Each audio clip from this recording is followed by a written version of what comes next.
Integrity is a powerful word that derives from a specific concept. It describes a person who is integrated, blended into a whole, as opposed to a person of many parts, many faces, many disconnects. The word relates to the ancients' distinction between living and living well. Contrary to popular thought, a person of integrity is typically easygoing with a sense of humor. He knows himself, reflects a definite and thoughtful set of preferences and aspirations, and thus is reliable. Knowing he is whole, he is not preoccupied with riding the crest of continual anxiety, but is free to ride the crest of delight with life. That's from Thoughts of a Philosophical Fighter Pilot by Jim Stockdale. And he just goes over integrity. So when we think of integrity, we're always thinking about the guy who's a straight edge person, the guy who, ideally the guy who's in line with his values, with what he believes, but he goes a little deeper into the real root of the word, and it's a guy who is complete. It's a well-rounded individual who actually has a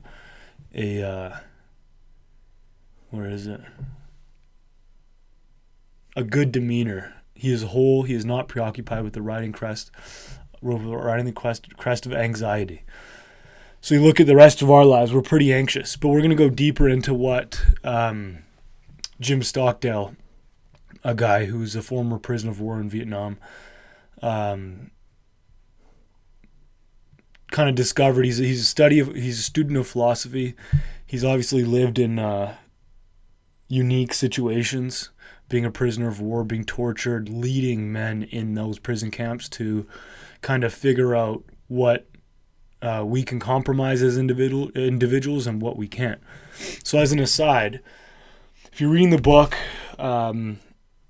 you'll see a part where he comes into contact, or where he runs into a guy who was also a prisoner of war, but a guy who compromised his values, or basically sold out his fellow prisoners in his country by giving secrets, by telling the leaders of the prison camp who was in charge, who was leading in the prison camp, and so forth, as a reprieve from the physical torture and the mental torture that he was experiencing in the camp.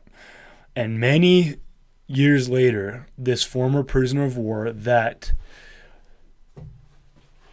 compromised, even for a reasonable relief from pain, is still wearing that burden. You can see it on his face. Stockdale talks about it. He's beaten down. He's still carrying that burden, and it weighs a ton. And then a couple paragraphs later, Stockdale is talking to another former prisoner of war. He is a Medal of Honor winner as well, so is Stockdale, I believe.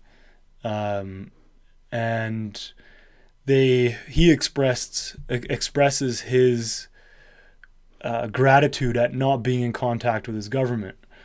And I go into this a little bit on an article on the site called 30 Ways You're Compromising Your Manhood. So the government had no comprehension of incurring pain, of going through torture, of putting yourself through torture when compromising could get you out of it. So if they had been in contact with the government would have essentially said, yes, give up what you need to give up to stop the torture, stop all this evil that's happening to you. But the problem is highlighted by that guy that Stockdale runs into many years later, who's still carrying that burden of selling secrets and compromising his values and compromising the integrity of his nation and of the other prisoners by essentially selling them out. So he goes in the book, he goes into how our leaders have gotten away from values and morals, in the sense we're going to talk about in a sec, in morals that are about a clear right and wrong, and in lieu of popularity. Like today, there is no foresight into, or there's very little foresight into the bigger picture of right and wrong, like removing freedoms. We want to remove freedoms in the name of safety, but we're giving up our liberty in the meantime. So we have this immediate desire for safety, and our perception of how that safety will come dictates that we hand over our freedom to a government or whatever that really only has power in mind, that is staying in power. That is, the Democrats stay in power by making X amount of people feel good with certain ideologies. The Republicans are different. In Canada, it's the Liberals and the Conservatives. They're more concerned with popularity and staying in power than they are with the greater good. But if you look back at America's history, obviously that was not always the same. And Canada's as well. Our leader's fucked. Okay, about our leader, he claims to be a feminist. Well, he says he's a feminist all the time. But he pulled out of the battle against ISIS. So what ISIS did a couple weeks ago was they burned 17 girls alive, which is fucking mind-boggling. But those girls wouldn't marry members of ISIS. So they died standing by values, and our fucking leader won't even fight for values that he claims to stand up for. The guy's a pussy. Anyway, back to morality, back to Stockdale. So morality shadows war and the preparation for it. Its echoes were always quietly vibrating, even in the corridors of the North Vietnamese prisons. In the ordinary sense, what was moral to our jailers was immoral to us, but the subject lurked always. I'm not saying they honored our moral positions, but even as they waved them aside, if they detected conviction, consistency, and a sense of personal honor in us, their eyes sometimes betrayed the fact that they were inwardly moved. They winced when you stood your ground and made them send you through the ropes for one more time. The commissar later muttered, "You are nothing like the French. We could always count on them to be reasonable."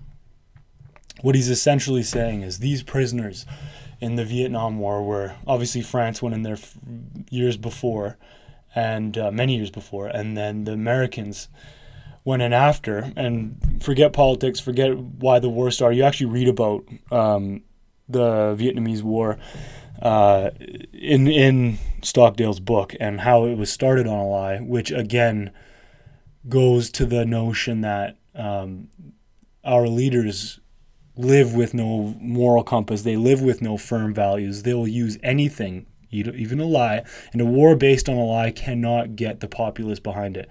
It just doesn't have that feeling of unity, and soldiers need unity. We need to be behind them 100%.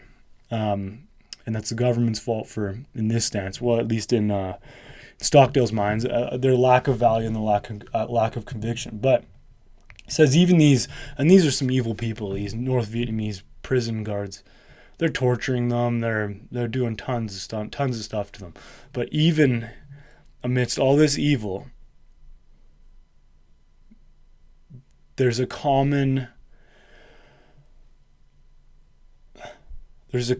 sense of honor when someone stands by their values, even if, especially if actually, that brings on more pain. So he says, the commissar says, "You're nothing like the French," and that's essentially a good thing. The French would do what the prisoners would do what the imprisoners would want them to do.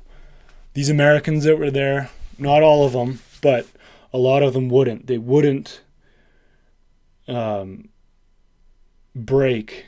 They wouldn't sell out.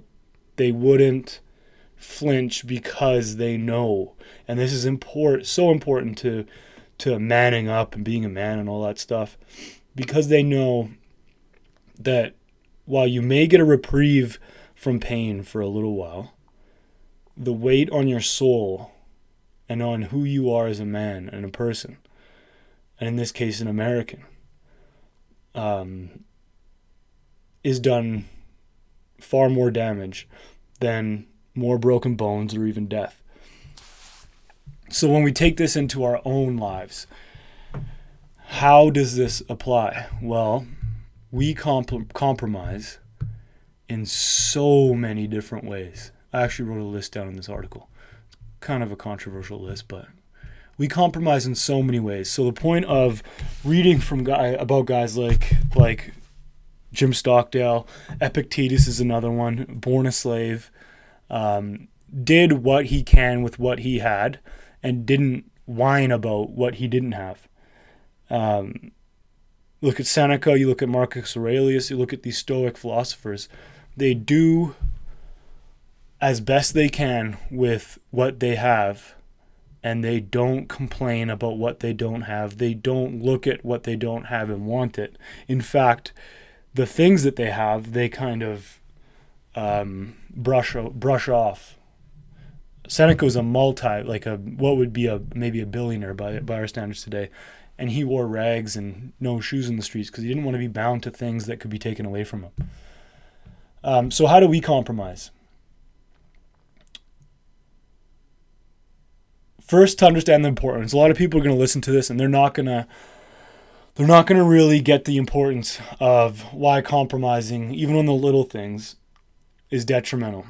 And so a lot of this is taken, some of this is taken from my own life, some of it's taken from emails I get from readers and so forth. But if you compromise once, it becomes easier to compromise again. And before you know it, you are a shell of the man you could have been. And you essentially stand for nothing. In this world of manhood, there is virtually nothing worse than standing for nothing. And that's what our society is becoming. We stand for nothing. We apologize for everything. There is no right and wrong. There is only gray.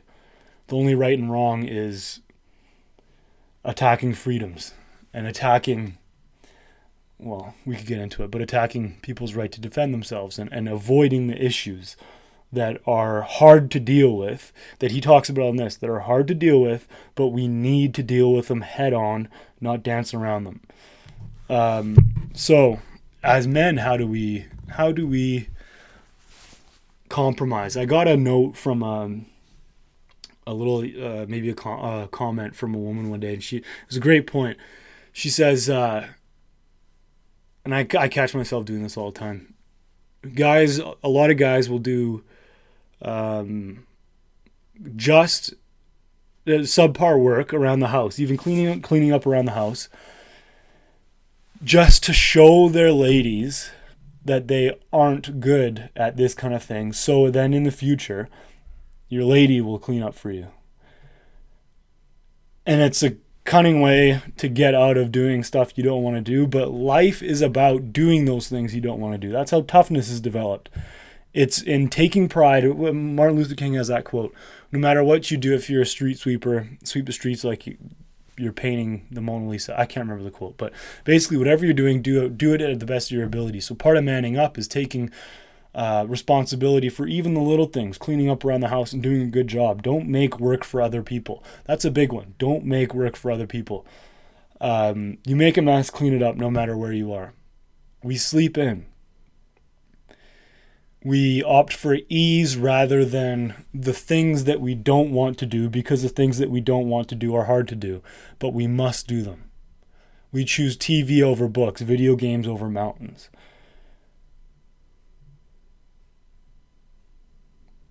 A big one is we lie because the truth is harder to speak. That includes lying to ourselves. Self-awareness is rare. Finding people that can admit their failures is pretty rare. And if you're a guy who can admit when he's being a bitch, who can admit when he's being a pussy, when he's not giving his best, and you have the ability to turn that around. You have the balls to actually act on that. And instead of whining and complaining or giving reasons for, like, I'm tired of shit right now, I would much rather not work out, but I put basically a little home gym. It's got a rack, weights, and all this stuff in my garage. And so the excuses, they don't matter. So I have to, even though no one's going to know if I don't work out. No one will know. But again, that's compromising, and you do it once, you're going to do it again, and before you know it, A, you're not going to stand for anything, and B, you're not going to be worth anything. So we go through this list. There are a lot of different ways we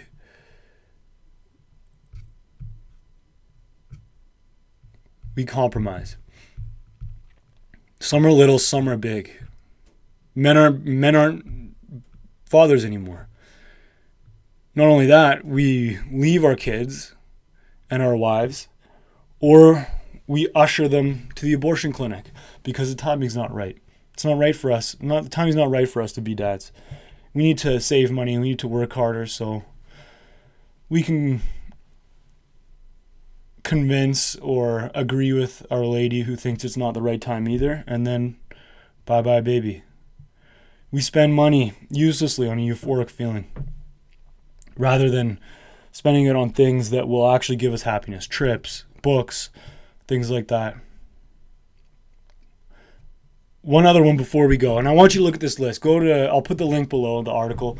I'd like for you to add things that we compromise. I'd like to have a list on this, so I can even go back on it and see where I'm slipping up. But one of the ways I judge my friends, or who I want in my close circle, are those that are going to go to bat for you. Those are basic, like those those that will fight with you when your back's against the wall. And I mean literally fight with you.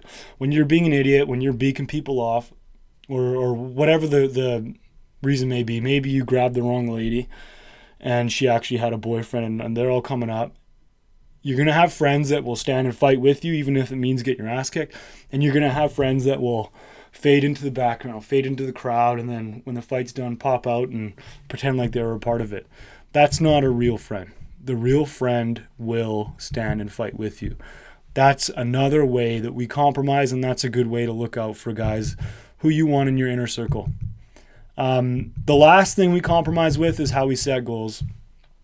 And you got to be aware of this.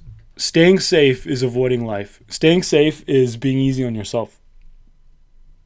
It's avoiding the hard work that massive goals require because you don't want to put that real work in. You don't want to bust your ass. You don't want to give everything that you have, because to fail while giving everything you have is a scary proposition. It means you're just not good enough, or it means you have to learn and try from a different angle or shift or whatever. So the majority of us go through life half-assed just because we are not willing to put ourselves out there to experience failure, which is a great thing. Experiencing failure is an important part of life. So we stay safe. That is compromising not only your potential, but who you are as a man. You're giving your family less than what you are able to give. You're giving your creator, I don't know your religion, if you have one, but you're giving your creator less than what he's blessed you with. And you're giving those who've sacrificed their lives and in the name of your right to choose what you can pursue in life. And it's a big slap in the face to all the above, to your parents, to your family, to your creator, to those brave men and women who fought and died for you. So stop compromising. Understand your values, write them down, identify them, identify what you stand for. Read books like Thoughts of a Philosophical Fighter Pilot. Read books like anything by Epictetus is great. Start there. And become the unflinching man.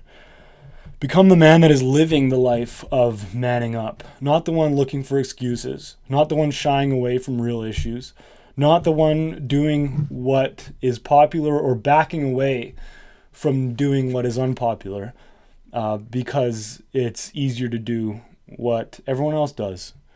Go against the grain, swim upstream. It's not worth it in the end to compromise your values just to be a part of the crowd, and to avoid talking about tough issues just because not everyone wants to hear the truth. So man up, say what's on your mind, read a shit ton, and set loftier goals. Take action on that stuff. Check out the article. I'll put that in the link below if you're watching the video. And sign up to the newsletter. That's a big one. We've got lots of updates on there. I'm putting together a podcast-only newsletter list as well, so we'll have lots of stuff pertaining to each podcast on there. Click the link to the article down below, and then click the link to the podcast newsletter below that. Have an awesome day. Man up.